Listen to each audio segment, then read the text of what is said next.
Swine फ्लूचं संकट दिवसेंदिवस वाढू लागलंय।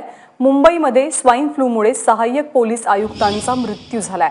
दिलीप शिंदे असं आयुक्तांचं नाव आहे। मृत्युंजय सिंग आपल्या सोबत आहेत। मृत्युंजय, दिलीप शिंदे यांची पार्श्वभूमी कशी राहिली आणि कधीपासून ते आजारी होते? ज्ञानदा, दिलीप शिंदे हे सहाय्यक पोलीस आयुक्त वर्ली वाहतूक विभागामध्ये होते आणि हे काही दिवसापासून आजारी होते। हॉलिस फॅमिली हॉस्पिटलमध्ये त्यांचा उपचार सुरू होता। हॉली फॅमिली हॉस्पिटलमध्ये उपचार सुरू असताना काल संध्याकाळी 4 वाजता यांचं निधन झालं। दिलीप शिंदे हे मूळतः सोलापूरचे राहणारे आहेत। सोलापूरमध्ये ते राहून त्याने आपले शिक्षण घेतले आणि नंतर 1987 या वर्षी सब इन्स्पेक्टर म्हणून मुंबई पोलीसमध्ये दाखल झाले आणि वाहतूक विभाग मध्ये काम करण्याच्या पूर्वी ते Santacruz police station, Mahim police station आणि धारावी पोलीस स्टेशन मध्ये काम करत होते आणि ते मुंबई पोलीसचे काही जे फेमस अधिकारी आहेत त्यामधनं एक नाव आहे दिलीप शिंदे। पण हा खूप धक्कादायक आहे की स्वाईन फ्लूमुळे त्यांचा मृत्यू झालेला आहे।